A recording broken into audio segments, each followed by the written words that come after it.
good morning, and welcome to Sunrise Daily today. I'm Chamberlain. Well, it's a beautiful Thursday morning here in Lagos, Nigeria. I'm Kaido Kikelu. Ayo Makinde. Good morning and welcome to the program.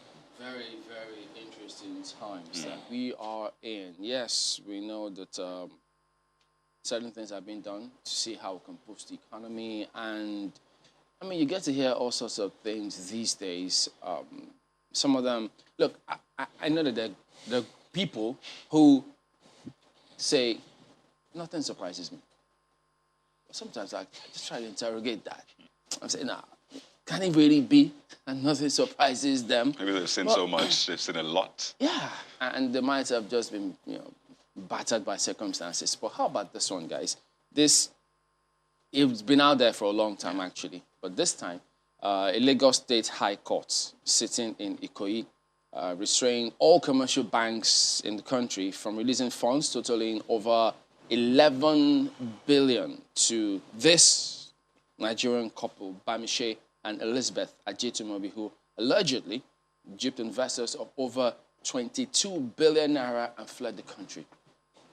Now, the court also granted an order restraining the couple and the companies linked to them, Imagine Global Holding Company Limited and Imagine Global Solutions Limited, from accessing funds totaling, 11,795,090 in their account, pending the hearing and determination of that. So it's a little heavy, those figures in my mouth, so pardon me.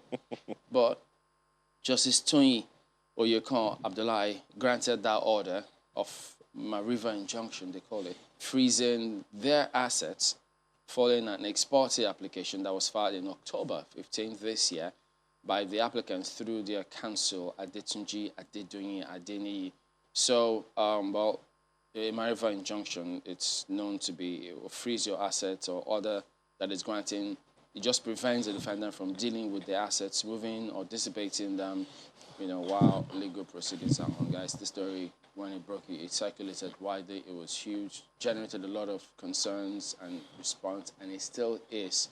So, I don't know if one can say the kind of lessons that exist in this kind of things. It's shocking, disappointing, but it turns out that there's a lot more to this. They didn't care. Remember how he started? He said he used to work in the bank. He then started the investment scheme with his colleagues. He was pretty easygoing, they said, self-effacing, some said. And then they trusted him with their funds, only for him to get all those funds and abscond. And you know what they do? They pose and take pictures with certain trusted members of the public who are unsuspecting themselves. They just, you go to events, you see people, you tag along and take those pictures. Everybody is open-hearted about that one. So they leverage on that, trying to deceive people. And it turns out that the people who actually engage in these kind of things are people who you know, people who you trust. I imagine a lot of people listening and watching right now who have been impacted by this. Oh, yeah. And they're thinking, is this some good news about to hear? Well, the court has made a decision, and this is going to follow, of course, the normal court process. But, as far back as the early 2000s, we've had this case. And I know the question for a lot of people will be, so how do I go about my investment? Wow. Because, I remember early 2000s, there was this scheme that came up. Eventually, it turned out to be a Ponzi scheme. People put in money and they get returns almost double or is it triple now in just short period of time. Normal human nature, you want to put in more because you want to get more returns. And I'm talking about early 2000s. This is over 20 years ago or what. And that was a thing then. A lot of people were burnt. Even till today, I know a lot of people still carry those cars around.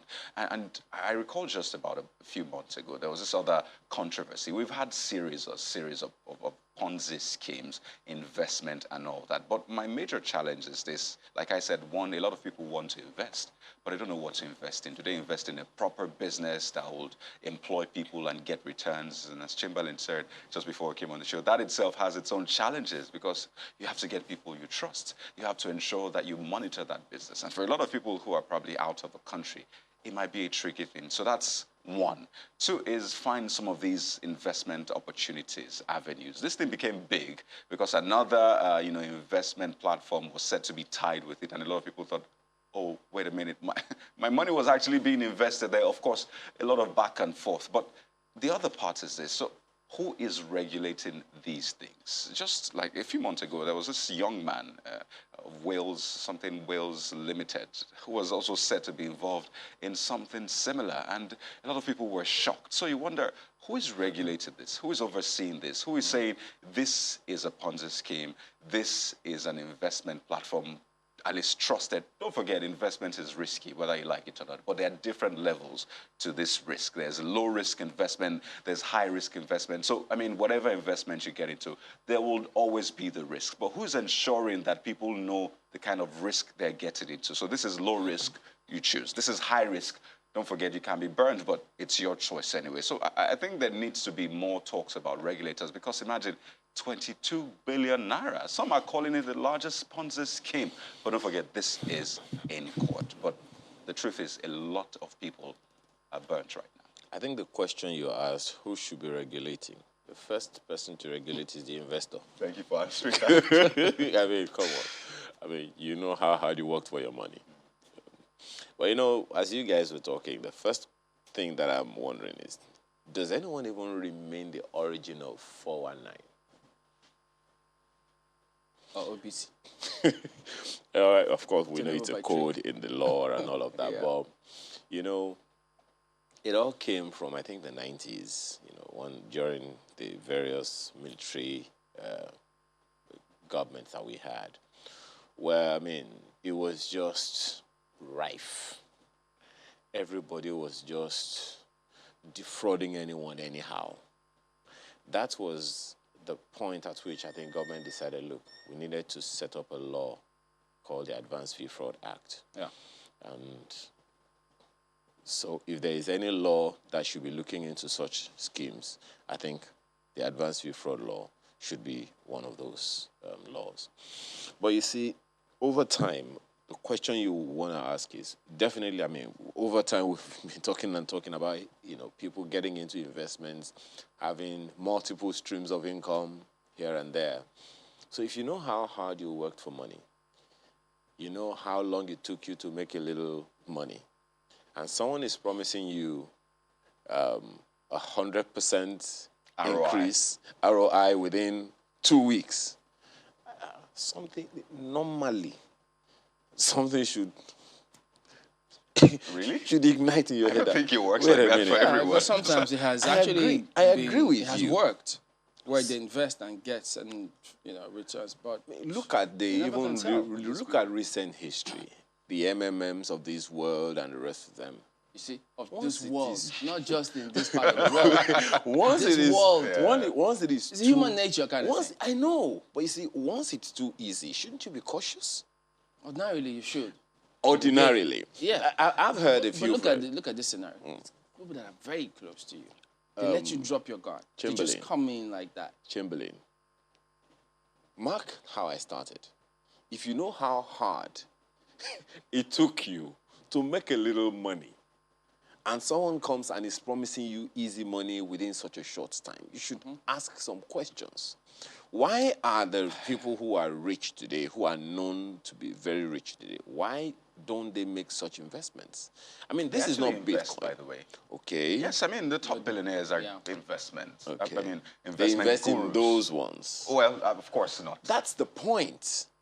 I mean, we know Bitcoin. We know how the price of Bitcoin rose. These billionaires you talked about invested in them, and everyone sees that, okay, wait, this guy is making money from this thing. But the CBN was quick to clamp down on that. And that's why I talk about I'm just regulation saying, for some people, that's the way they look at it. Okay, these people, that person is investing, okay, must be good. Oh, that person is investing, must be good. You're right. People look out for the people who you respect. But shouldn't you yourself be doing a little bit of analysis? Well, as I much as know you a can. number of people who have invested in these things, and we know the psychological impact of people who invest and lose huge. Even in the regulated businesses, stock exchange and the rest of them, we know what happened when the stock exchange went down. Can I add this perspective? Sometimes, look, this is not ordinary. Well, Yeah, they're not ordinary. Because the folks who are engaged in these things, they go diabolical to ensure certain things happen. So, it's not exactly that straightforward. Because at the end of the day, if you look at some of these people, they tend to ask themselves, how did I even get into this in the first place? Because ordinarily, they would not. And then when they do, when it clears, you just say, what did I even do? How did I? So, but there's a societal problem. One of the things that you highlighted in this thing is something that you know very well. It's a simple marketing strategy. The law of leverage. Yeah. You take a picture with this person. Even You build trust, right? And you build trust based on that picture. That's why it's very, very important for prominent people all over the world, especially in our part of the world, knowing the poverty rate and the risks involved, to be very cautious who you take pictures with. Yeah, but I don't know how you can regulate that part. No, but the thing regulation is, for that. look, society, we have to develop ways and means to check these things.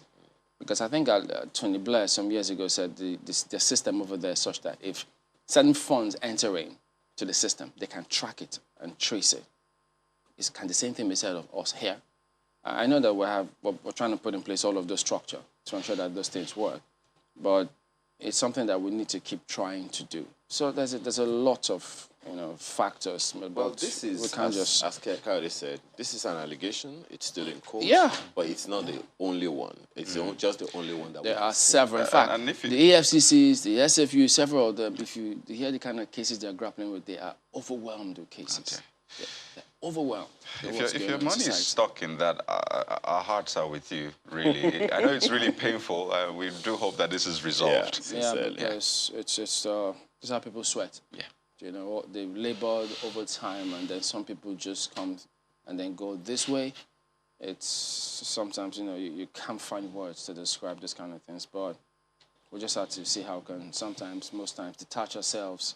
They could be very close to you and everything, but if you can now, just check. So don't blame people when they want to do a second check. Not that they don't trust you, but they just process. It's their money. Say, listen, I just need to check before I do this. It's normal. So, well, look, let's just leave that at that point and then take you right on to the dailies this morning. So, the different ones, really. Okay, gonna start with Nigerian Tribune today and see what they come up with this morning. NNPC takes over 21 federal roads to spend 21.2 billion naira. So the most, Songas will keep finding ways and means, solutions to our challenges. That will be okay. Lagos Badagry Expressway, Ibadan Ilorin, that's Oyo Ogbomoso section. Aba Ikorekpene, Ilorin Jeba Mokwa Bokani sections, 1 and 2 Zaria, Funtua Gusau, Sokoto, others. You need to go read this actually because it's such that once you see them, you can track and monitor. Keep a tab on these things. You can put it somewhere, some of those your notes, sticker notes, things to check out for when you see them. This road, okay, who's doing this? Oh, okay, what? That's how we can help build society together. Yes. Together. Check. I think that's an important element to add to the conversation because we don't even know, government is doing this thing. Be aware and be assured. Government is not taking the money from its pocket; it's taking the money from your pocket. So it's our money. Yes. And it's been invested. Remember, you said you should check where you're investing your money. Yeah, you should, because look, nobody in government, nobody, no matter how altruistic they may seem or want you to believe, they don't go to government with their pocket money. They don't. So ask questions. There's nothing wrong with asking questions. absolutely. Well, the Vanguard newspaper leads with security. In fact, captions it on ending insecurity. Did you see that Inara story? Oh, yeah, about the... Inara wallet no handle. longer on Google Play Store as CBN wants a fake social media handle. But we said that this thing was likely going to happen. Even from that first day, our guys had told us, look, there are so many copycat apps. People were downloading, they didn't know which was what. And we told you that that gap was there. And don't forget, CBN is not on Twitter right now. So when, you can't help it. When there's a void, something will fill it. But these things appear, okay. There you go. Well, we're the Vanguard newspaper, and this one is a really sad one. Unending insecurity. Gunmen killed 13 in Zamfara, Kogi, 8 abducted in Ekiti. That's a page 5 read. 6 killed, palaces of traditional rulers' houses razed in Kogi community. 7 killed in Zamfara community, livestock rustled. 8 abducted in Ekiti, 15 million naira ransom demanded. You know, I was speaking with a military man who was telling me, you know, about Kogi. And I was saying, you know, Kogi is relatively safe. Let's see what we have. 6 killed. And sometimes you just fear, hoping that we don't normalize these killings. If we're numb about it as a society, that's a huge problem. Very big problem. And this picture on the front page, I mean, we covered this one, return of looted artifacts. It's called the chicken, actually. Looted bronze cockerel, I should say, to Nigeria, far away in England. If you want to see the site of that, just head over to our YouTube page and see how that played out. But it's interesting, the name of Okoko, different tribes, almost the same thing. Yoruba, Igbo, the Benin, all Okoko stands for chicken for almost all of them. So you're like, whoa. It is. Wow. Cock. People didn't know until the name came forward. Oh, so we expect more of this. I understand another one should be returned today as well, perhaps in faraway Scotland. So yeah, way to go. Those guys make profit and just... You know, in all of these, okay, this is down now. I think one of the conversations that we heard recently is that, okay, so these artifacts have been returned now, okay? How is it going to add any economic value to us? Tourism, right? What's our tourism infrastructure like? Because they've made a lot of... they've been exactly. value to them. So I'm sure to get some of that value anyway. That should be the principle. Yeah. Let's imagine that we're not going to get it. Even if we get it, let's imagine, okay, even if we do get it after 100 years, okay, will we still be getting any value from these artifacts here in Nigeria? We'll take that up. You Oh, see, we? Okay. yeah, That's good. it's we. Don't forget. It's We not the just- people. It's yeah. our money, yes. Yeah. Anambra rethinks 7-day sit at home. Ohaneze begs IPOB. It's a page 13 read. There's Mr. and Mrs. There's sports on the back page. It's a full front page for you on the Vanguard. The New Telegraph has that Anambra story as its lead. Anambra bows to IPOB, adopts Saturday school. That's what you have on the front page. As residents observe stay at home on Mondays out of fear. NAS Joint Committee on INEC meets Commission's leadership. Security heads. We've recovered from attacks on our facilities, Yakubu. That's on the front page of the New Telegraph as well. November 6 poll under threat, Igbo leaders say. And Ohaneze appeals to IPOB, urges Umahi to summon Southeast leaders meeting. All of that packed on the front page of the New Telegraph this morning. Well, that story, okay, we don't seem to have that one, but just one. Senate increases prisoners' feeding to 1,000 naira per day. All of that you'll find packed on the front page of the New Telegraph this morning. But there's this one that we need to pay attention to. Strike looms in varsities over 22.1 billion naira earned allowances sharing formula. Are we going to hear more of that again? Most likely. Strikes. That's the New Telegraph today. Yeah, I never say never for these days. Not for things like this. Well, I like look, to... but that's the way it is. You often tell us to be a positive guy, so please. That doesn't mean don't be realistic. No, I wouldn't use that You have to be expression again. positive. Never say never. Because I think it means something bad. I hope not, but that's a reality. Absolutely. That's just a reality. Sad reality, yeah. Yeah. I'd say. Well, take a look at Daily Trust. It's a similar thing from some of what was highlighted in New Telegraph Daily Trust. Ohaneze begs IPOB for peace. FG insists on Anambra election. Make polling units accessible. National Assembly tells service chiefs. Tells service chiefs. Okay. We are fully prepared, INEC chairman. Don't take IPOB's threat lightly, ex-AIG tells FG. So that's a big one right there on the front page this morning. So a lot of focus, and rightly so. I think for that there is a huge and almost, I don't know, ignoble communication gap between the government and these, young men who have such tremendous influence in the region and for so long. Shouldn't someone be engaging them at various levels, having conversations that are persuasive enough to get them on the side of government?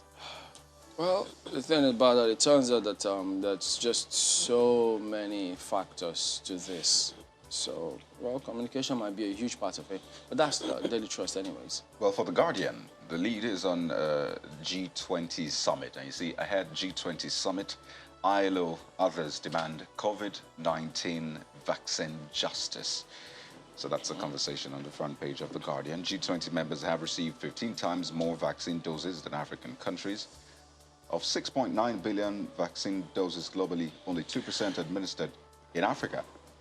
2.88 million Nigerians fully vaccinated, representing 1.4% of population. And you see it goes on and on around this conversation on vaccination.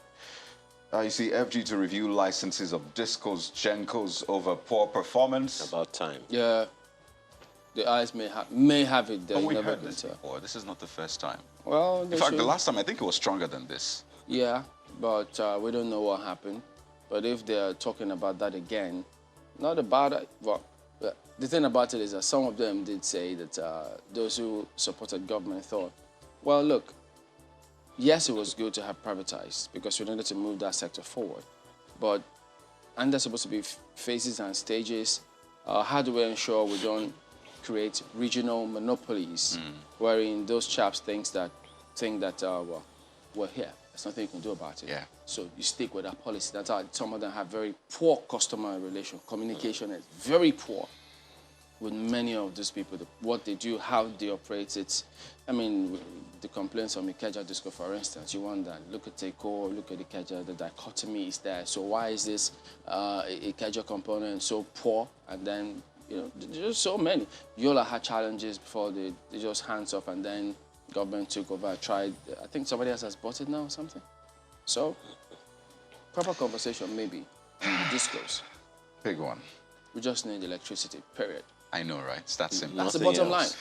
But there is a complaint that the discos have been having for too uncomfortably long. The shortfall of collecting revenue. How bad can it get that you offer service and you don't want to get paid for it? That's the way it sounds to me. Because if they will always give that excuse, but government said meter everybody. Once you meter people, you can account for revenue. But if you don't meter, you want to leverage or continue with estimated billing because you can manipulate your way out, then there's a problem. Even NERC seems non-existent in some of these cases. Do they regulate? How much have they stood up for the customers? The customers are just let in a lurch about some of these things. So there's a lot wrong in that sector, not just with the discos, but with the regulators themselves. So the value chain is complex. Even TCN. Are we going to privatize TCN or not? Lots of questions. That's The Guardian. Okay, if it's all about leadership, then let's go to leadership paper this morning. 2022 budget defense. Senate rejects 287 billion naira loan request for, guess what? Water projects. Yeah, I'm going to take that again. Senate rejects 287 billion naira loan request for water projects. Yeah, it's on the front page of the leadership newspaper. More to choose, but that's the leadership this morning. Well, you don't want to choose them. Okay, that's it as well. We'll be back in a moment. To stay with us.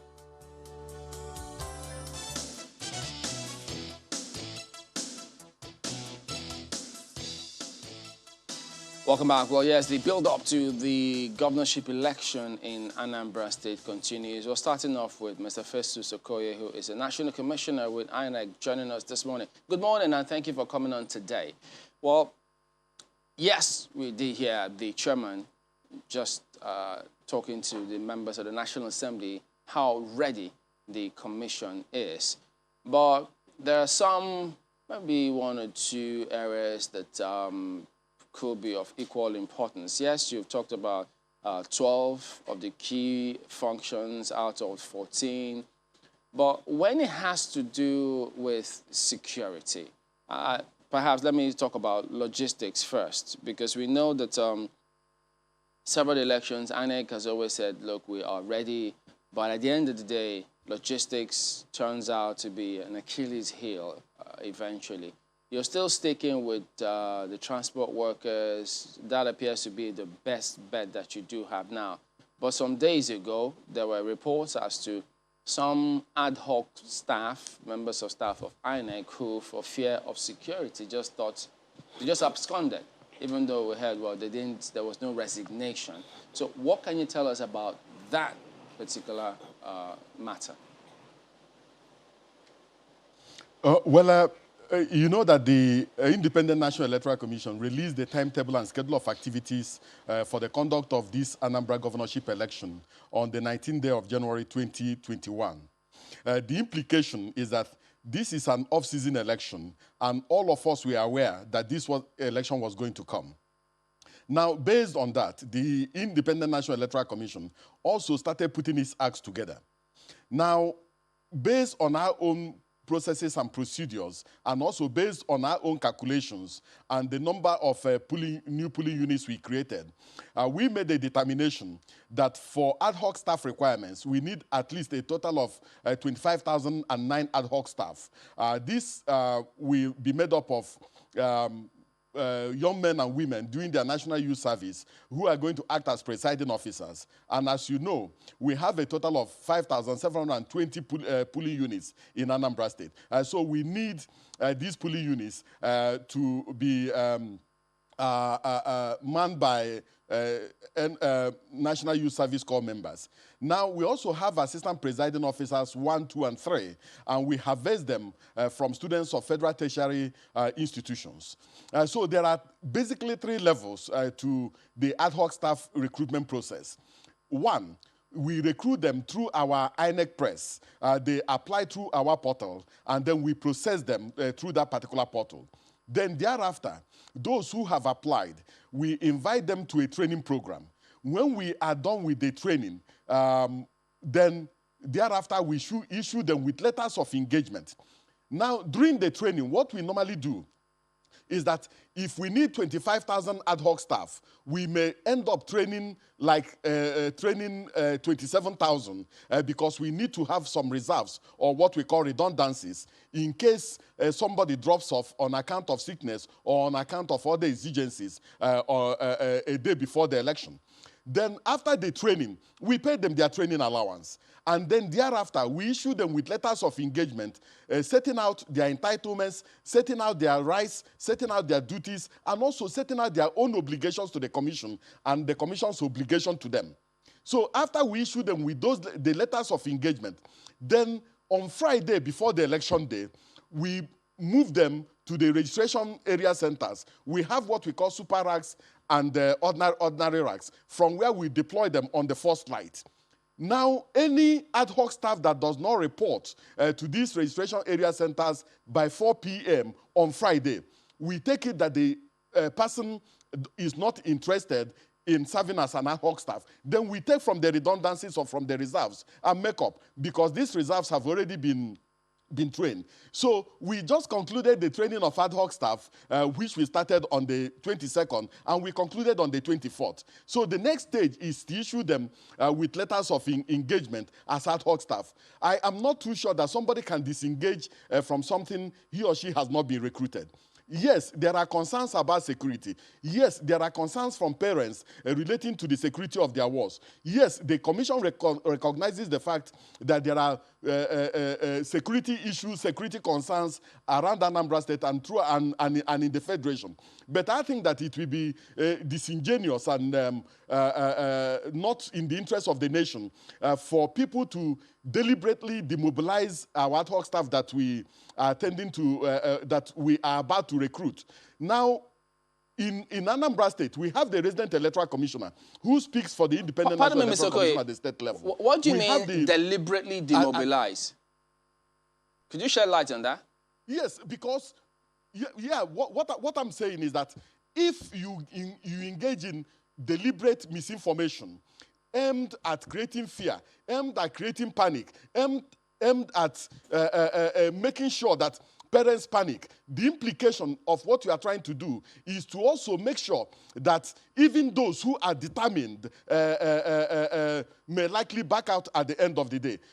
But as of today, no ad hoc staff that we have trained has backed out, and none has indicated an interest that because of the security concern, they are not going to participate. The situation we have is that there are so many young men and women who have finished their national youth service and who don't have something to do. And they use some of the stipend we pay them on election day and the stipend we pay for purposes of transportation and for purposes of training to maintain themselves. So these people are ready and willing, and some of them are still applying, and we are putting them on the reserve list in case somebody does not turn up on election day. But we are comfortable with where we are, and we are proceeding apace with this particular election. On that same matter, because we had some members of political parties who raised concerns, and they thought that they have it on good authority that INEC may be, or in fact, they said INEC was recruiting ad hoc staff and some officers for the elections from Imo State, and they thought that they were coming to Anambra State to do a job, and that they were being given ID cards, and they were just apprehensive about that. So what is the situation? Where are those members who are you recruiting coming from? You know, when election is around the corner, you have fortune tellers out there in the field. We have people who see it tomorrow, and you also have people who are just engaging in baseless propaganda. Every political party that is registered in Nigeria is aware of how we recruit our ad hoc staff. Now, we recruit our ad hoc staff based on set processes and procedure. The presiding officers are harvested from the rank of young men and women doing their national youth service. Most of them are now in camp. If the number that we have in camp in Anambra State is not sufficient, then we mobilize those who have just finished the national youth service, and they apply through our INEC press. For assistant presiding officers 1, 2, and 3, we harvest from students, especially final year students of federal tertiary institutions in the state. For our supervisory presiding officers, we harvest them from senior staff of federal government agencies, commissions, and parastatals in the state. And every political party knows this. We understand the propaganda around Imo State, around the Delta State, around the Enugu State. Ordinarily, we can harvest UCOR members from Imo, we can harvest from Delta, we can even harvest from Enugu, and there won't be any problem with that. If you look at the configuration of Anambra State, you will see that there are some local governments in Anambra that are closer to Imo State, closer to Delta State than Oka. But because of the exigencies of this particular situation, we are sticking with what we have in relation to Anambra, and we are harvesting our ad hoc staff from youth corps members serving in Anambra State. So why are they raising these concerns? We thought that there is usually this consultative meeting between INEC and political parties. So weren't this kind of matters raised there? Well, they didn't raise these matters at the consultative meeting. But even if they raise these particular matters, it is not within the purview, it's not within the contemplation of the law for political parties to begin to dictate to us how we are going to organize our processes and how we are going to organize our procedures. What is important, what is fundamental, is that the Independent National Electoral Commission gets its logistics requirements right, gets its mobilization right, deploys as at and when due, and deploys in a manner that breeds confidence in the electoral process. But political parties will not dictate to us how we are going to recruit ad hoc staff, from where we are going to recruit ad hoc staff, and so on and so forth. Because we are the umpire. We regulate the political parties. They do not regulate us. So, but we want to make sure that all our processes are transparent and that all our processes are clear, and that the Nigerian people follow us and understand what we are doing. And our assurance is that we are recruiting in a manner that can breed confidence in the electoral process. We are recruiting in a very transparent manner.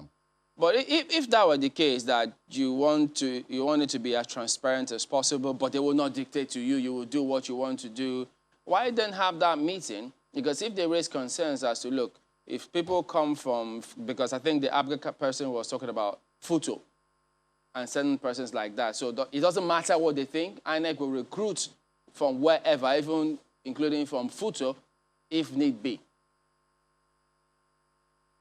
Well, the truth of the matter is that I have explained to you the process and procedures for our recruitment. We recruit from serving youth corps members in the state. And then if there's a shortfall, the people who apply through our INEC press, that is youth corps members who have just finished their national youth service, we recruit them. Then we recruit from students of federal tertiary institutions in the state. So anybody who is making reference to any recruitment going on in Federal University of Technology, Owerri, or going on in any other state, the person is on his or her own, because as far as I'm aware, we are not recruiting ad hoc staff from any institution or from any NYC camp outside Anambra State. Concerns of the political parties, do you think it is valid? Do you think it is genuine? And as you said, given the peculiarity of Anambra State, because when asked specifically, the parties were like, look, the only thing that will give them confidence in the integrity of INEC is the recruitment of ad hoc staff. So in terms of conversations with the political parties, who are the players on the field where INEC is umpire, what kind of engagement and persuasion have you been able to give them about this? Well, we have been very, very transparent, and we have been very, very consultative in our relationship with political parties. What's of concern, Mr. Okoye? What's of concern? Just a second. What's of concern is the level of confidence they have expressed to you about their confidence in INEC. Well, in our last consultative meeting with them, we had a very, very good engagement. We told them the number of new polling units we have created and the fact that these new polling units are going to come into force for the first time in Anambra State. We told them about our new voter accreditation model that will also be deployed to Anambra State. And we also told them that we are going to deploy, that we are going to also upload results of polling units into our INEC result viewing portal. And all of them, we are happy with what we have done. The major issue that they raised revolved around the issue of security in Anambra State. And we implored them that in their campaigns and in their rallies and in their utterances and so on, that they should be civil and not do anything that will also raise tension. So they didn't raise any issue relating to ad hoc staff recruitment. The only issue I'm aware that was raised relates to our materials, our non-sensitive materials, and where they are coming from. Now, as you are aware, our office in Awka was burnt on the 23rd day of May 2021. Now, we had to reconstruct our store, we had to reconstruct the main office, and we had to also reconstruct our pavilion. So the moment we finished this reconstruction, we used 12 trucks and moved these non-sensitive materials from our zonal stores to Awka. And then from there, we have batched and distributed them to the 21 local government areas of Anambra State.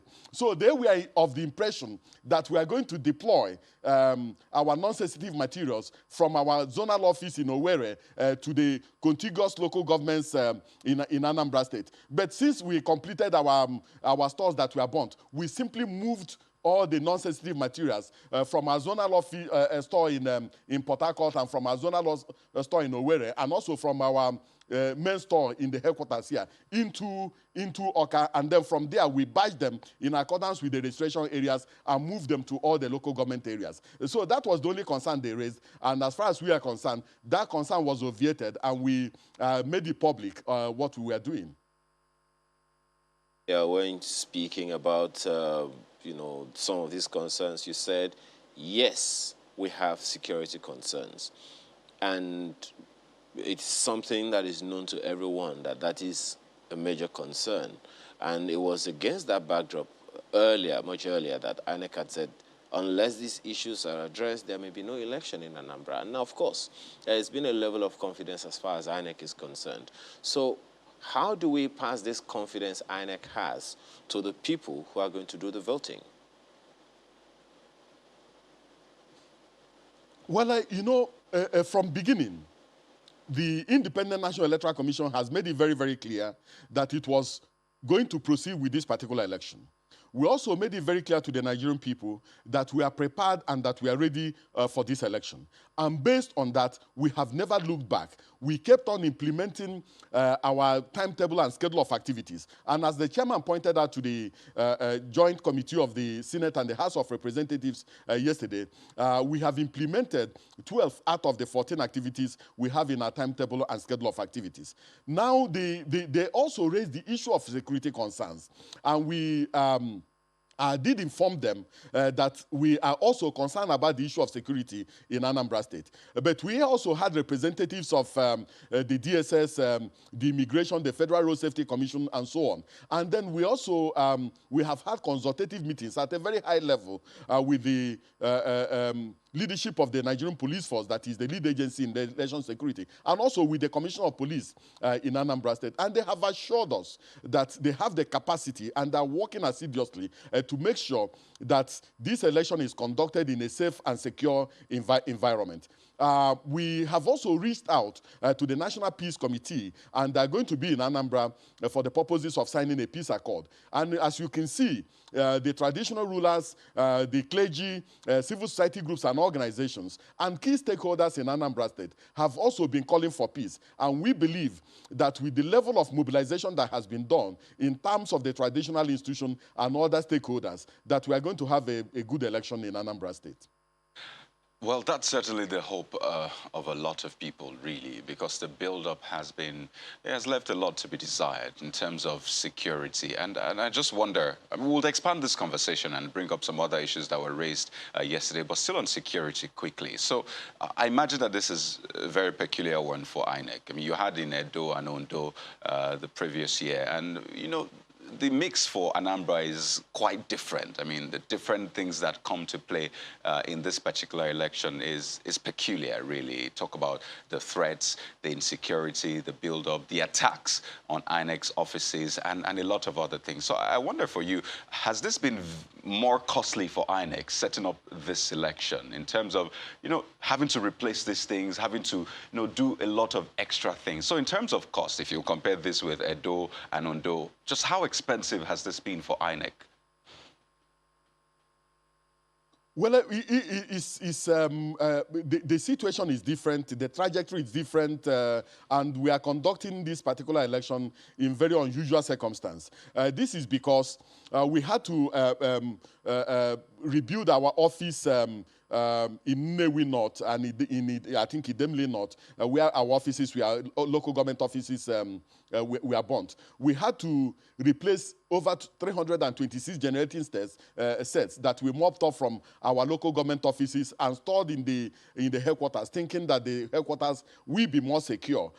We also had to rebuild our stores where we normally store non-sensitive materials, getting it ready for this election. We had to also replace over 60% of the non-sensitive materials we already deployed to our worker office, getting ready for this election. We had to replace 6 utility vehicles that were also burnt. And also we had to almost rebuild our state office that was also burnt. So in terms of cost, it's been very, very costly, and we can't compare it to Ondo and the Edo State elections because we are in very unusual circumstances, and because we are in very unusual circumstances, we had to do things differently. Ordinarily, we can deploy election materials just from our zonal office in Owerri directly to Ihiala to Ihiala local government, and also Nnewi North and Nnewi South bordering Owerri. And we can also deploy from Delta State into the Onitsha area. Because of the peculiar circumstances of this election, we had to deploy directly from Oka to all these local governments. So in terms of cost, it's more costly than other elections. But we are hopeful and that when we get to Ekiti and Osun governorship elections, that things will come down much, much better, and that our elections will return to its normal trajectory. So just how much is this costing INEC, this election? I'm not a finance man. Unless I go back and ask, I may not really know. But I know that, for instance, in Edo and Ondo, we didn't need to rebuild two of our local government offices. We didn't need to replace utility vehicles. We didn't need to rebuild our almost state office and then the stores. And we didn't need to replace over 60% of non-sensitive materials that we already deployed.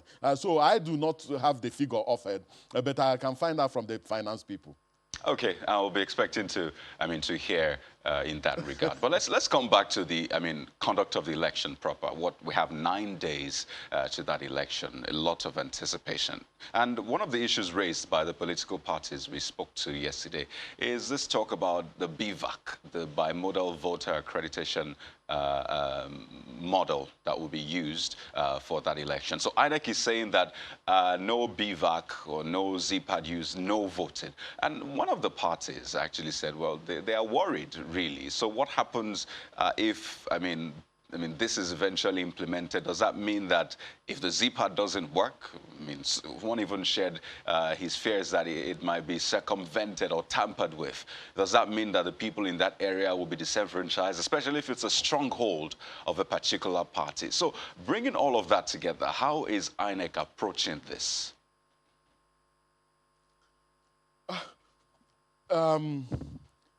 The smart card reader has lasted for 2 electoral cycles. And the political parties seem to have found a way around the smart card reader. Because sometimes they engage people to go and engage in multiple voting. They just approach the presiding officer and then claim that the smart card reader cannot read the permanent voter's card, and then they are given an incident form, and then they fill and they go and vote. We are telling them that that era is over. What we now have is a more smarter device, a device that can that can be used to multitask, so to say. Now, when a voter gets to the polling unit and the voter's permanent card is checked against the voter's register, and both of them match, then the voter approaches one of the assistant presiding officers. Then the assistant presiding officer will check the fingerprint of the voter using the bimodal voter accreditation system. If the fingerprint fails, then the facials of the voter will be read. If the facial fails, then there's a QR code at the back of the permanent voter's card, which can call up all the data of the voter. If that one fails, the implication is that the person who has come to the polling unit is not a registered voter in that particular polling unit, or the person wants to engage in multiple voting, or that the person is engaged in identity theft, and we will not allow the person to vote. So we have a gadget, we have a technological solution that we believe is very, very robust. We used it during the Isoko South 1 state constituency election. While in previous election, the smart card reader authenticated the voters at the level of 37%. using the beavers, we achieved over 97%. So we are confident that we have a more robust technological solution that will come to play in Anambra State. And we are confident that the solution will perform very, very well. All right, so we'll bounce your confidence of this multi-layer process with some political parties and find out if they are very well in the clear about some of these things when we return from this break. Do stay with us.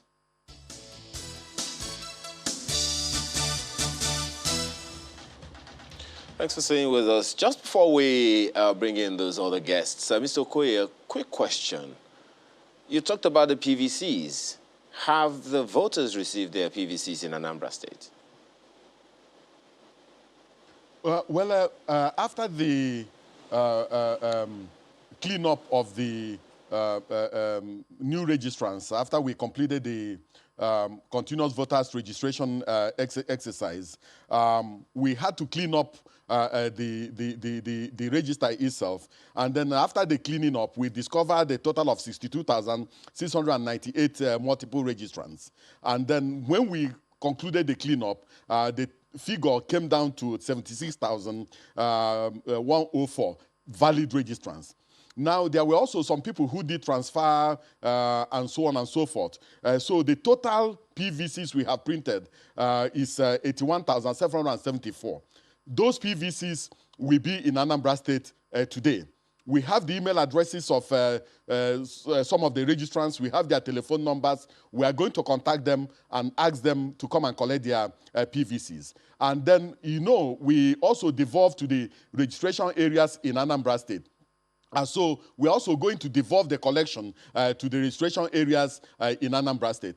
So I want to assure the people of Anambra, especially the new registrants, that their PVCs will be in Anambra State today. And those who did transfer, their PVCs will also be there today. So the Resident Electoral Commissioner has been asked to use the most efficient and effective means to make sure that every registrant gets his or her PVC delivered before the election. So the PVCs will be in Anambra today.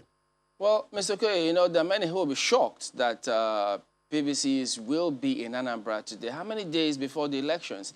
And we know that in previous elections, INEC normally spent months educating people, asking people, persuading people to come pick up the PVCs. And now the PVCs are yet to be in the state. So this is, there will be huge challenges here. Or at the moment, it suggests, in fact, what is the collection? It means nobody has picked up any PVC for these elections? No. I'm talking about the PVC of the new registrants. Only those who registered during this particular period. For the over 62,698 who engaged in double registration, what we did was that we removed the double registration they did. So those people still have their PVCs and they can still vote in their polling units where they previously registered. So what we removed are the double registrants.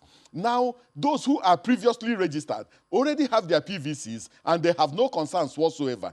The only people that need to pick up their PVCs are the 76,104 new registrants and the additional people who did transfers or who had their PVCs defaced and needed replacement. So the total PVCs that are up for collection revolves around 81,774. And we know where the people are. We are going to send them bulk SMS. We are going to send email to them. And we are going to take these PVCs to the wards or the registration areas where they registered and then ask them to come and pick it up. We are going to advertise on television and on the radio asking them to come and pick up their PVCs. And it doesn't take much for somebody to walk in and pick up his or her PVC.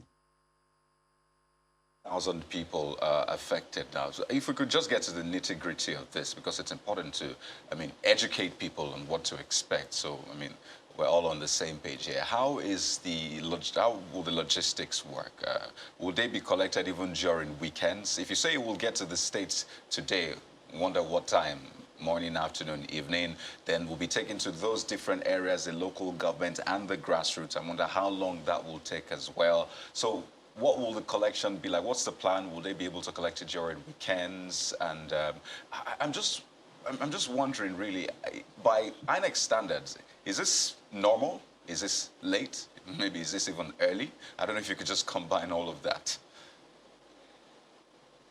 It's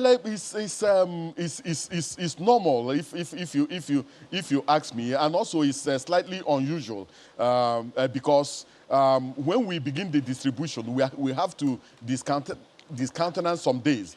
So we have advised the resident electoral commissioner to also make these cards available to the new registrants both on Saturday and on Sunday, that anybody who wants to pick this thing up, even on a Saturday, on Sunday, will be allowed to pick it up. The people know where they did their registration. As you know, this particular registration was only devolved to our state offices and our local government area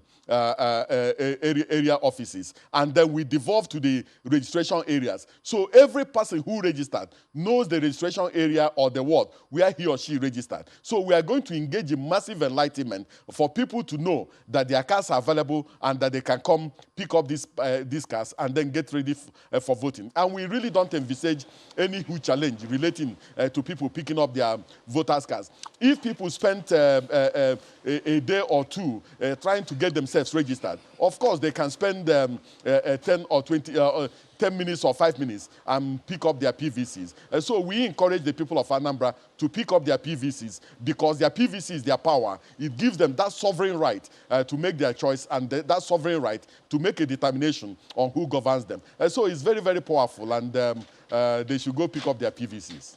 All right, so we've got some gentlemen who will be joining us now to come in at this moment. Honorable Victor Ogene is the Director of Media, APC Campaign Organization.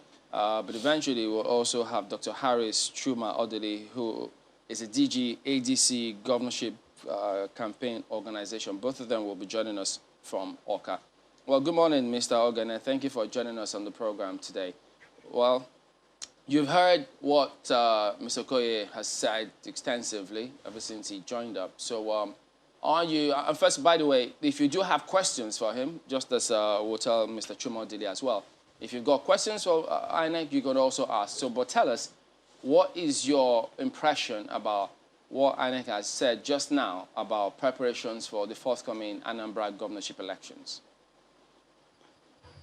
Good morning, Chamberlain. Good morning, guys. And hello, Nigerians. Well, I hooked on and listened carefully to the exchange between you and the INEC National Commissioner.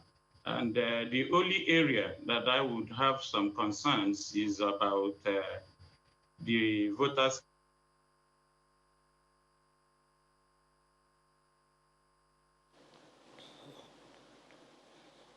Oh dear, we appear to have lost him, but don't worry.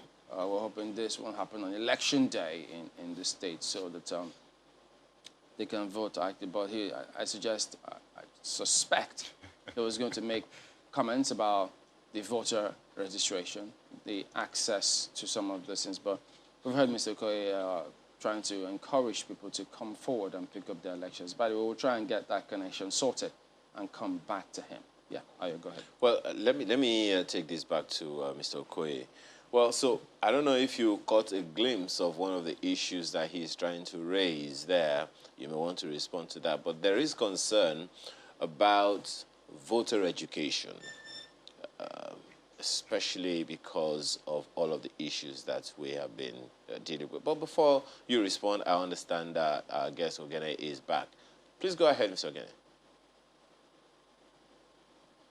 Talking about the voters' card, but besides that, so far so good. We are waiting for D-Day, and we are ready for the elections. Are you confident? It's the question. About what? About the level of preparedness that INEC has expressed. Yes, nothing suggests that otherwise. We are very confident about their preparations. And like the INEC chairman pointed out, I think out of 14 items, of to-do lists, they've done 12, and that's a pass mark.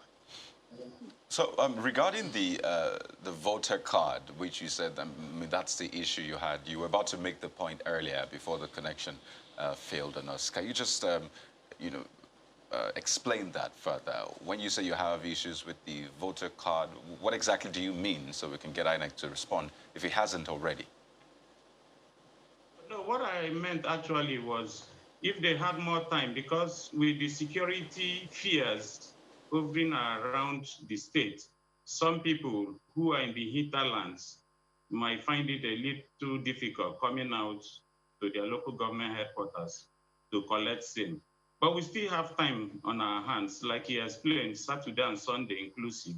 I'm sure that in 1 week time, before Thursday next week, they should have their voters card. So that's not really a problem. But you said security fears. Just how real are these fears? I mean, yes, we report this time and again, but for you, you've been on the ground even way before now. Just how real are the fears for you, for the people? I mean, INEC would also, as I've spoken about, then I will get them to respond as well, but just for you and for your people, just how real are these fears?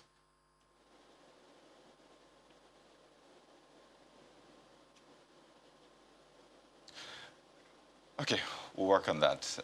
Again, as Chamberlain said, we don't look forward to having that on election day because there'll be a lot of... I don't know what happened with the ZPAD or Hopefully. BVAS.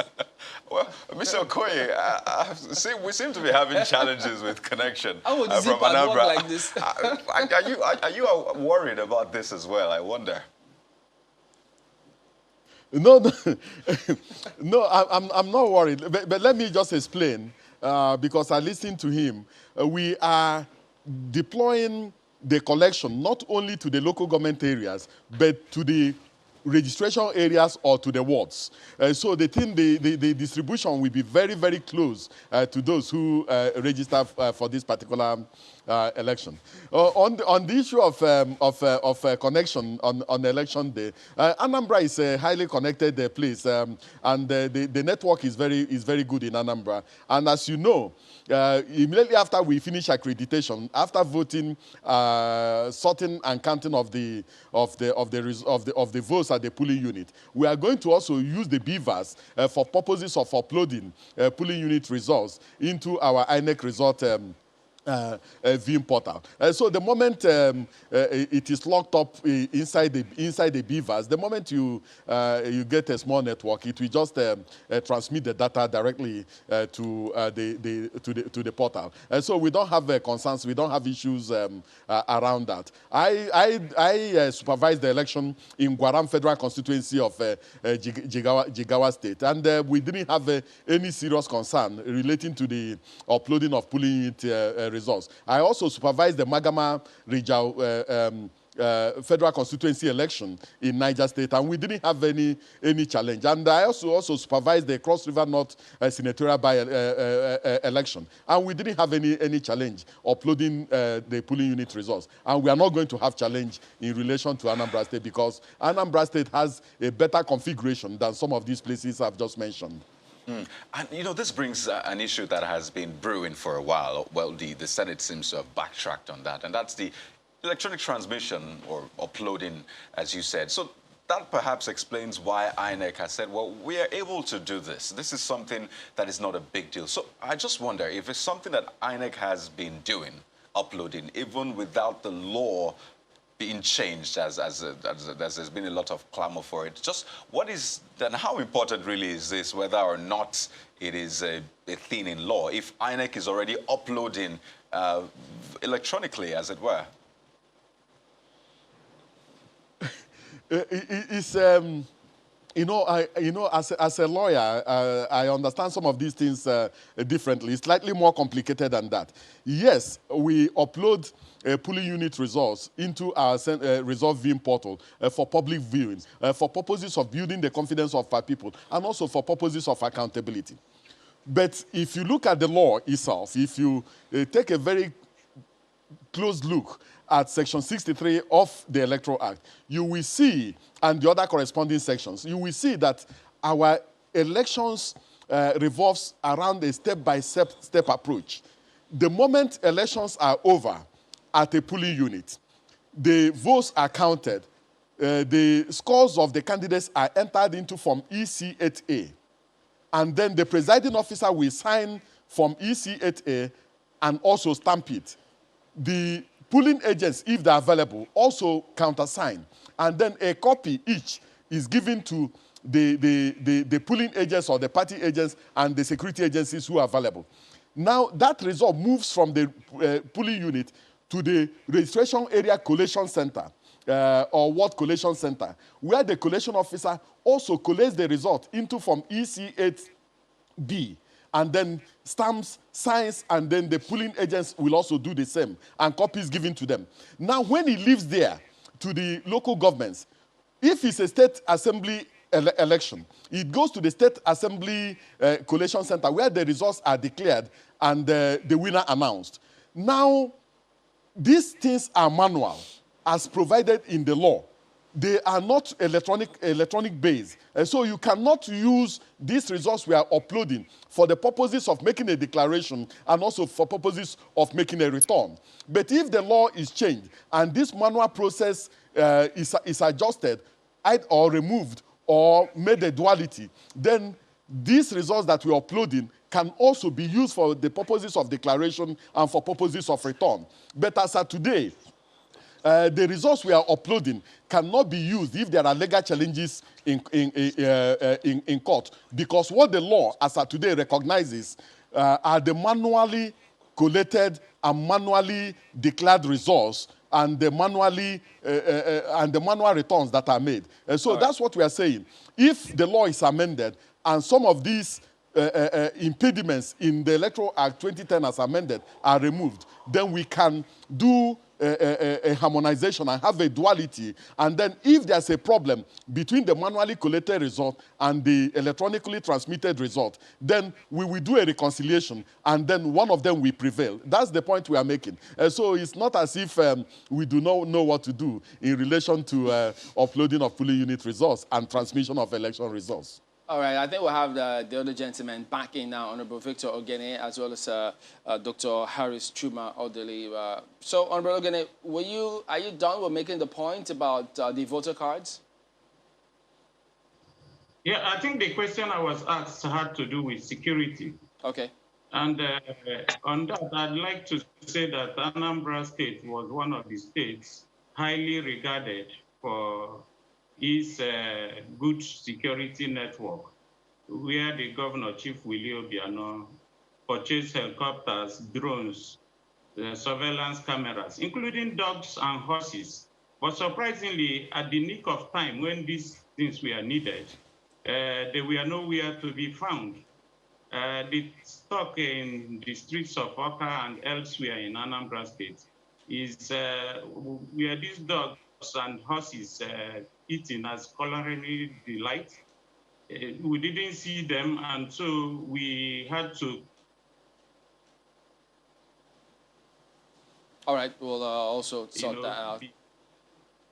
Okay, just a minute, Honorable Ogene. Let's get in Dr. Harris Chuma Odili. Good morning, and thank you for joining us as well on the program. I hope you can hear me at the moment. So first, could you tell us that there were some piece of information that made the rounds about whether or not you're still in the saddle as director of ADC campaign organization? Are you back there fully now?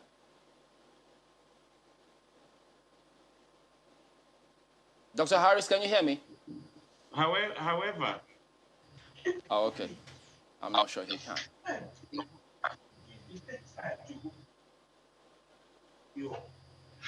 Okay.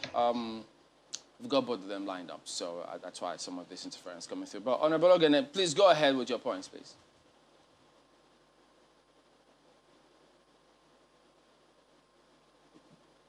We got none of them up? Okay, well, gentlemen, there you go. But Mr. Okoye, now about the voting cards. So what happens, because, you know, it used to be a concern where people think if somebody, identity theft, using somebody else's PVC, now that you have this, the new registrant will be receiving their PVC soon when they arrive Oka today, is it foolproof now that no matter what happens, nobody should worry about some group of persons hijacking or assuming they can take other people's PVCs and vote with it. Can that happen?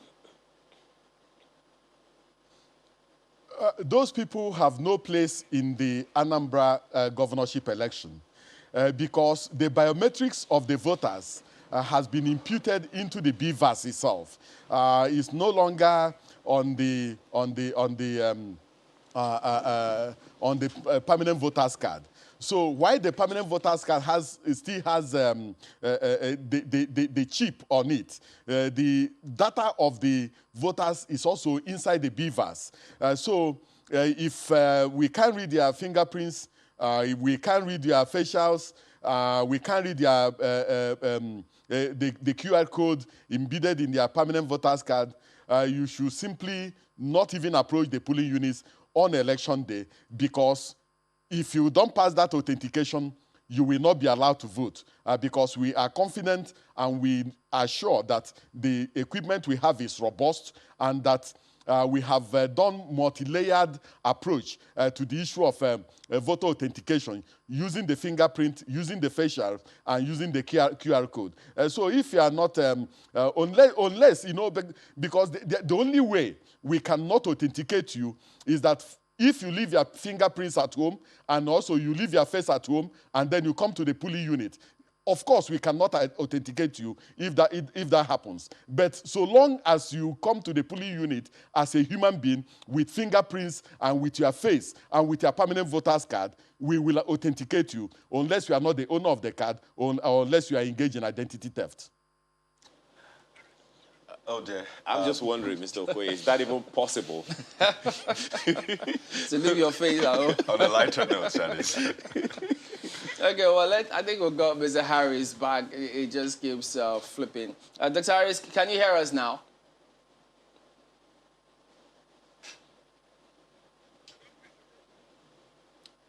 Okay. You know, Mr. Okoye said that the connection in Anambra is quite good. Better configuration. So maybe this is an isolated case, really, and we'll keep trying to get them back. But just to be sure, Honorable again, Mr. Harris, can you hear us? Okay, well, Mr. Okoye, let me come back to you. I mean, I think we'll do a lot of voter education this morning, which is good, really. I think this is some blessing in disguise. So, in terms of this accreditation process, and I recall I raised that point, which one of the political parties raised about the possibility, what they saw, which you also referenced with the PVC being tampered with, circumvented. So what would INEC do? What is the plan if this ZPAD or BVAS doesn't work? Does that mean the election for that area is cancelled? No, we are still adopting the same procedure. You know, this is an off-season election, and we have enough BVAS to go around the 5,720 polling units. What we have also done is to also look at the voting configuration of the various registration areas, where we have huge centers where people registered and where we have a large concentration of voters.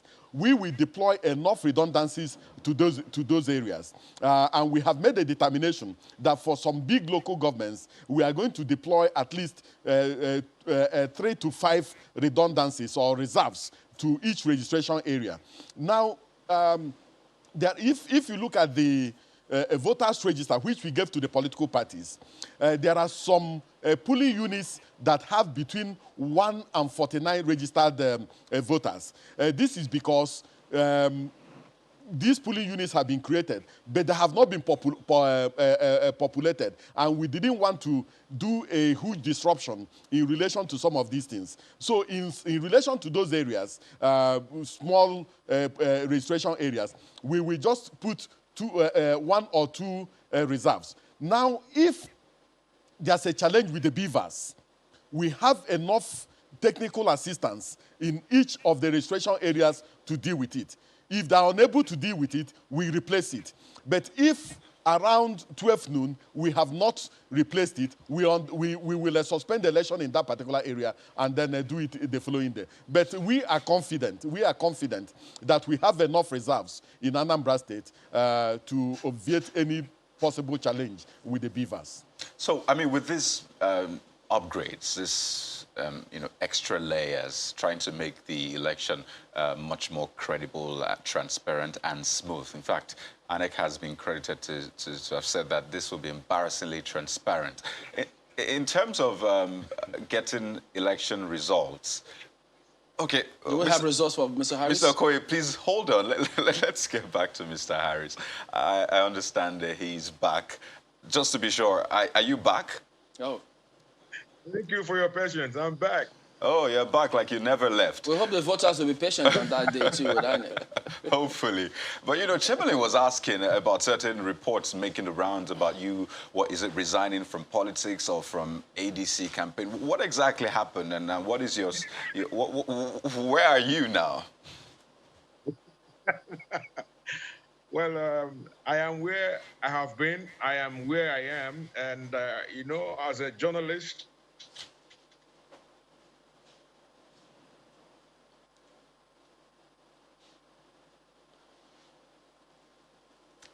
well, it's shaping up to be a beautiful day nonetheless. So, as a journalist, we'll get you to land on that, hopefully, if the connection comes back. Mr. Okoye, we're back with you. So I was asking, in terms of, you know, getting result of this election. I mean, we've seen the upgrades that INEC has done, and has costed, I mean, it's been a lot of money for INEC to ensure these things are done. Just how long after voting should we be expecting results? Well, you know, we have around 3 local governments in Anambra State that are riverine. And we have around, I think, 138 or 130 of the polling units that are in riverine areas. So we are making arrangements with the Marine Police to deploy marine boats to some of those areas to assist the Commission with the retrieval of results. Anambra is not that big. The only thing is that it has a huge concentration of population. But in terms of landmass, it's not that big. So we are confident and we are hopeful that the election will go on smoothly and that we are going to have the results of the election early enough. So we don't envisage any huge challenge. Mr. Okoye, just one last one. How important is the Anambra elections to INEC? Well, the Anambra election is important to the Commission, and every election is important to the Commission.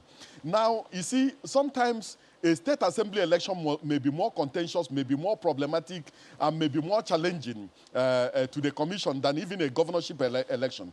But in terms of the Anambra election, we are holding this election in very peculiar circumstances, accentuated by insecurity and also some other challenges. And we are hopeful that all the critical stakeholders will wade in and intervene to make sure that we have a very peaceful election, that voters go to the polling units without anything unwholesome happening to them, and that all our staff that are going to be engaged for the conduct of this election perform in a very secure and safe environment. So this election is important to the Commission, it's important to the people of Anambra State, and it's also important to the Nigerian people because we want our democracy to continue to grow, and we also want democracy to be sustained in this country. So it's hugely important.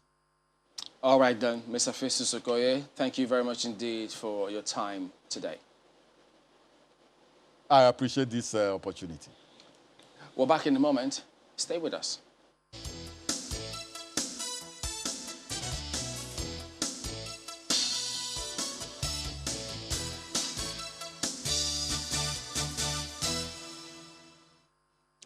Welcome back. Well, yeah, we're going to try again with Dr. Chuma Harris Odili. He's the Director of Campaign for the ADC in Anambra State. Dr. Harris, you are making a point as to your position. You're there, you never left? Yeah, I'm back. Yeah, what was that talk about, whether or not you were no longer at the position? You're there now, aren't you? Yeah, as a matter of fact, I was my short break was actually based on the security situation we found ourselves in Anambra State. So at that point, I needed to play safe, and I think things are improving now. So I'm back to the trenches, life first. Well, but that has huge implications, because if you, as director general for the party's governorship campaign organization, took a break because of security challenges, that means the voters perhaps may even decide not to bother coming out to vote, don't you think? Well, at that point, it was the panic was much, and one needed to be very careful. But things are getting there's a lot of improvement now. The very week I resigned was the week we had a lot of deaths, more than 15 people shot dead and all that. So, and we don't really know where this is coming from. Were they after politicians? Were they after journalists? So much speculations. My journalist colleagues were also, in this hide and seek stuff. So life first, but things are generally improving now, and the voters are regaining confidence in the system. Okay, so it's gonna work. What information were you able to glean from what transpired as to who the masterminds were, from what has been said, either from police authorities? Well, I don't think there's been a comprehensive story on that, or who the masterminds were, because a lot of accusing fingers, some are pointing at the Biafran agitators, others pointing at DSS and all that. So we've not really come to a meeting point that would say, okay, this is actually where this thing is coming from. But for me, this whole thing is actually, my personal opinion, this whole thing is actually orchestrated to disrupt the system, disrupt the forthcoming election. And I wouldn't know where it's coming from. So would you say you're satisfied with the preparations by INEC, security agencies so far ahead of the elections?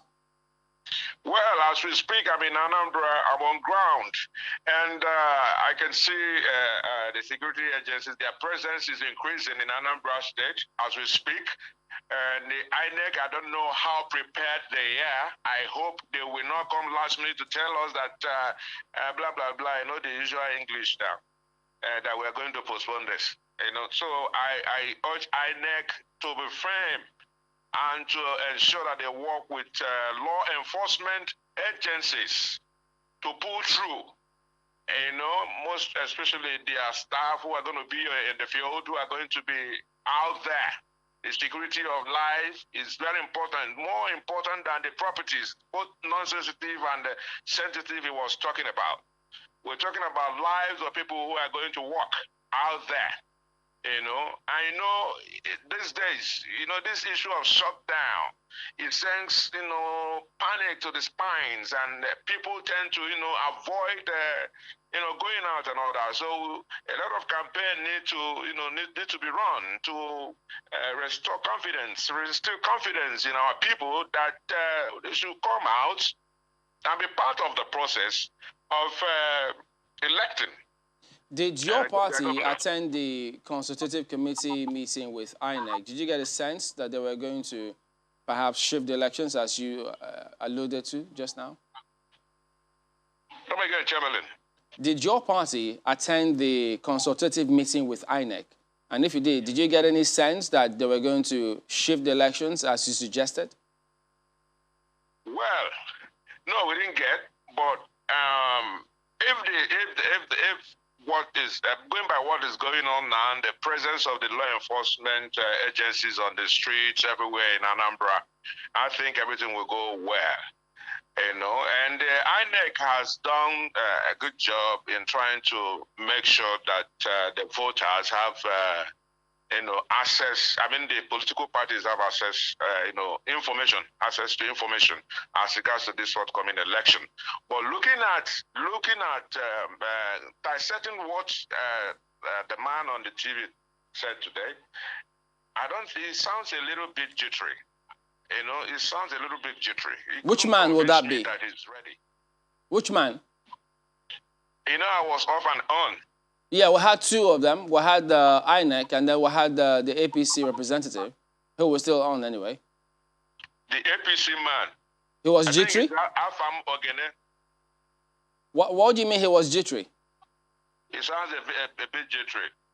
Because the confidence, you know, as a political party going into a major election, he was busy talking about horses, talking about helicopters and all that. Those are irrelevant things. Is he jittery? I don't know. Is he afraid of ABGA? I don't know. He should be afraid of ADC. Now, why is he afraid of ABGA? Why is he not afraid of ADC?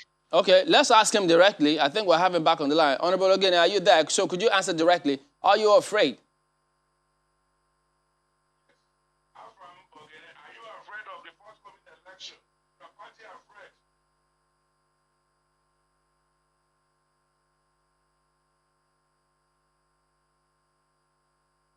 Honorable Ogene, could you unmute yourself? You're mute. We can't hear you. Can you hear me now? Yes, please, go ahead. Yes, I was talking about, I was asked a question on security. I don't know what Harris is talking about. Okay. How can we be G3? APC is the party to beat in this election, which is why every other political party is talking about our candidate, Senator Andy Uba. The insecurity situation, have anybody thought about the fact that since the Attorney General and Minister of Justice, Abubakar Malami, threatened a state of emergency if the situation does not get under control, since then, we have not had any issue of drive-by shooting. That should tell you, you know, the governor had repeatedly said that this is politically motivated. How come when his seat was threatened, all of a sudden, security was restored in the state, and we can now go about doing our campaign? If AATC is running this election, I don't know who their candidate is and if they're, you know, part of the election. So APC is not G3, we are the party to beat. Are you accusing the ruling party in the state of fueling those security challenges? I'm not accusing them directly, but the conjectures, if talks of state of emergency came about and suddenly, all of a sudden,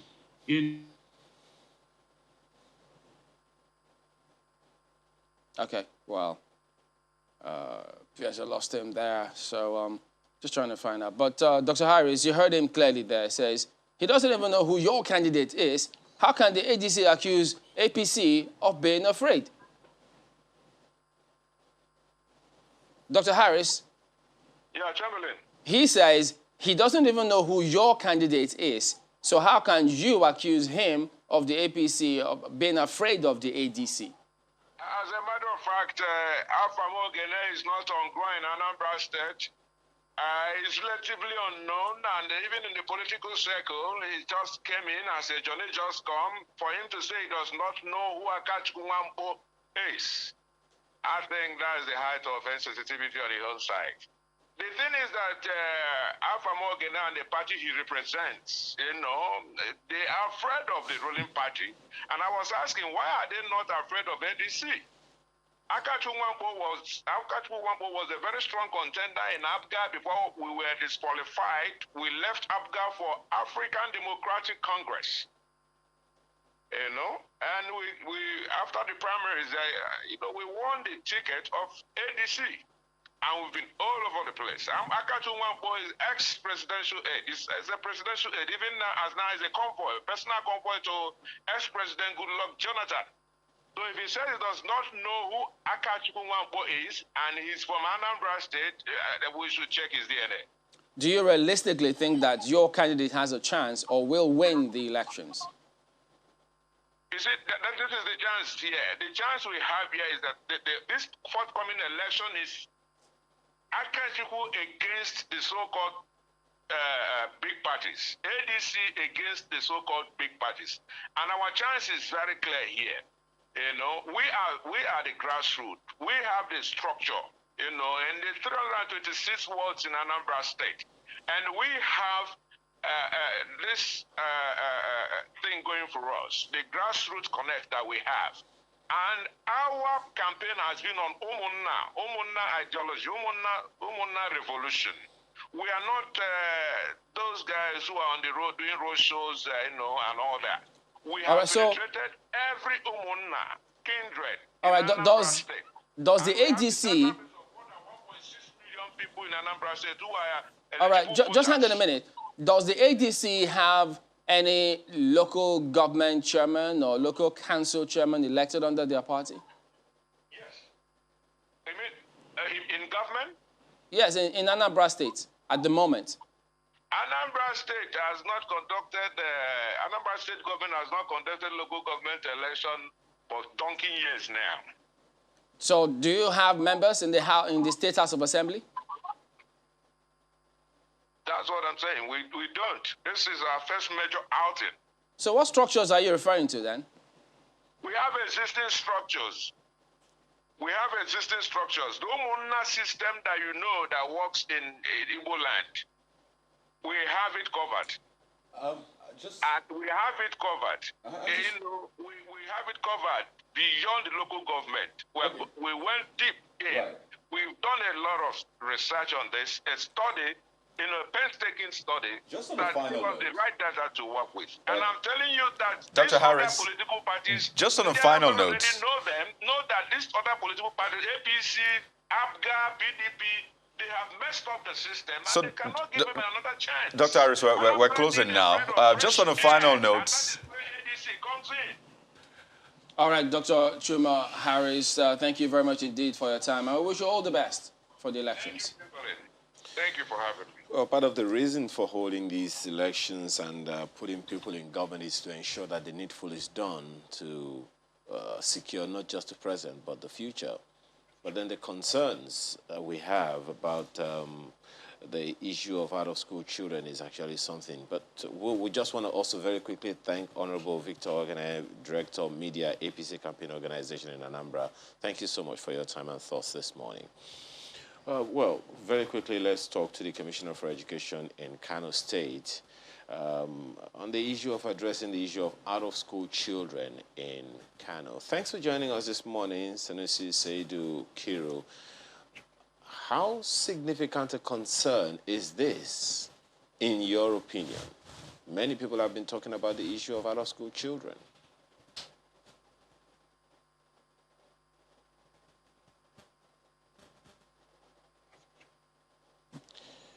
Mr. Kiru, can you hear me?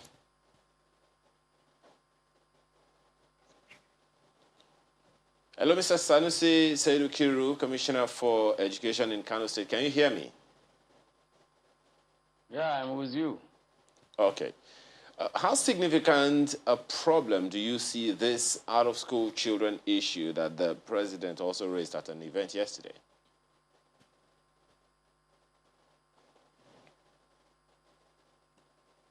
Hello? Hello? Hello, can you hear me?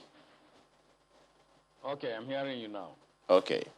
I'm asking how significant a problem you think this situation, the issue of out-of-school children is.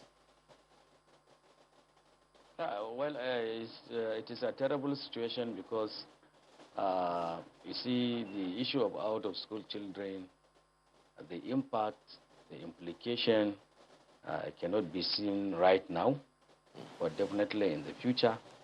And that is why at our own level here, we must do all it takes to ensure that we have addressed this problem. For instance, in Kano State, which is the most populous state in Nigeria, we have put in place several policies that will address the issue of out-of-school children. Really, a society where children are not educated. Of course, the issue of insecurity is there. The issue of unemployment is there. So it is really a very terrible situation if this situation continues in this country. But I assure you, in Kano, we are not witnessing any problem right now. Our children are going to school, and to God be the glory. But really, we have to do something, especially with this issue of insecurity disturbing most of northwestern states.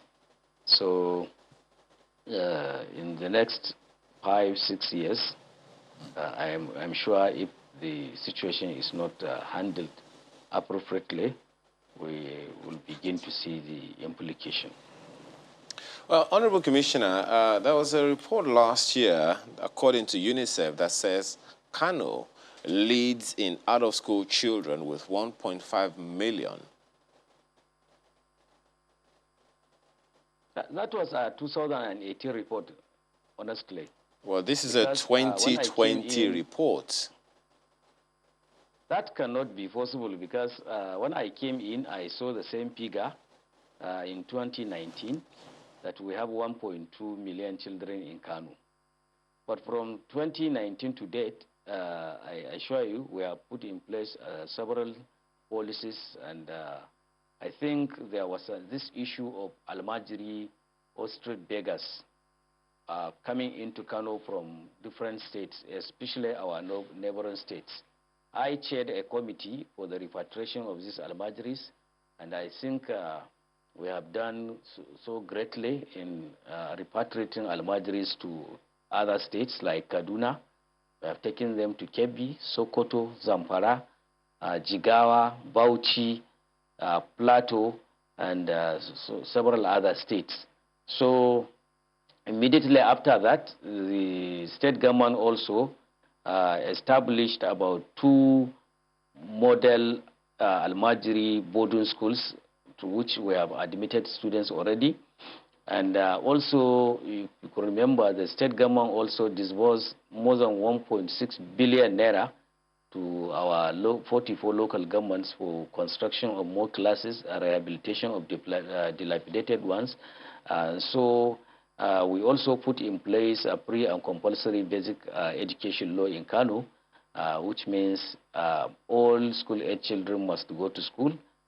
So I think we have done a lot of things that I assure you that figure cannot be recycling all the time. So even I think after the introduction of pre and compulsory basic education, and according to our survey, we discovered that we have about 481,000 Almajiri, out of school children, not 1.2 million. Okay, so how many? Yeah, how many students? How many children are out of school in Kano? How many schools are shut in Kano? We closed down only our boarding schools, and even in closing down these boarding schools, we have taken consideration of only boarding schools situated at the border local governments, and also those on the highway.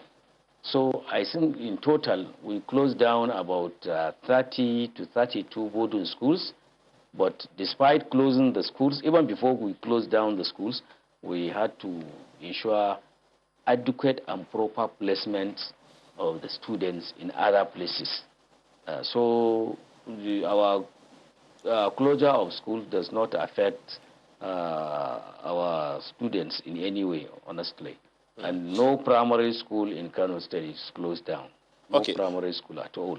Honorable Commissioner, how many children are out of school in Kano? Because according to the NBS, it looks like something in the region of 900,000 children are out of school as at this moment in Kano. So from your own record, how many children are out of school in Kano? You see, what I'm saying now, I'm telling you from the record. Initially, you are talking about 1.2, and now you are talking about 900.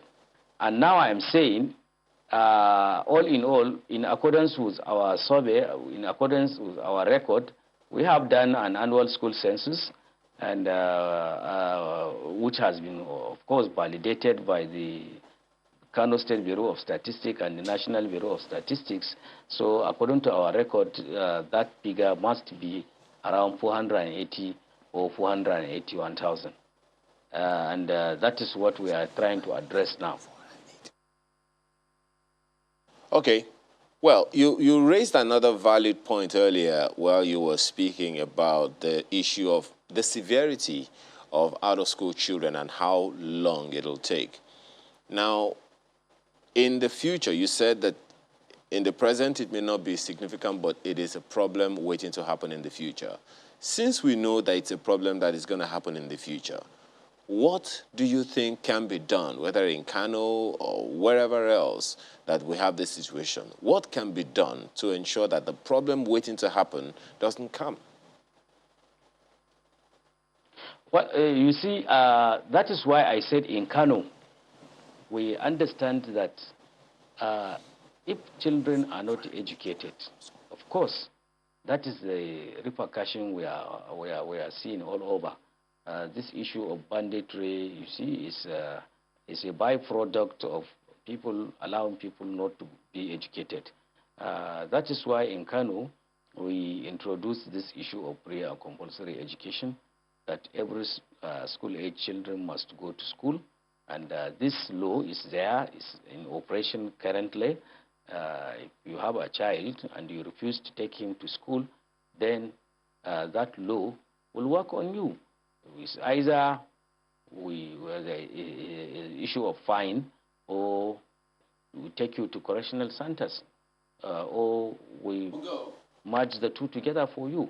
So just one more thing. We are So does that mean that if you have about 481,000, as you say, does that suggest that you repatriated over 1 million of them to Kaduna and the other states you mentioned? Is that what happened? No, what I'm saying is what I'm saying is, you see, the issue is not only about Al-Majri. What we are saying is we have repatriated so many Al-Majri back to their own states. And the ones we have in Kano, we have provided mega Al-Majri boarding schools to which we have admitted these children. And apart from that, I said the state government disbursed more than 1.6 billion in providing more classrooms, in providing, in renovating dilapidated classrooms, which of course is helping greatly in giving us the opportunity to admit more and more children into our schools. So you can see that it's a continuous effort, and I assure you that the state government will continue to do that, so that any interested, all children will go to school, even at both primary and secondary school level. So in terms of girl child education also, we are doing so greatly. Currently, we are constructing a mega secondary school, the cost of more than 300 million.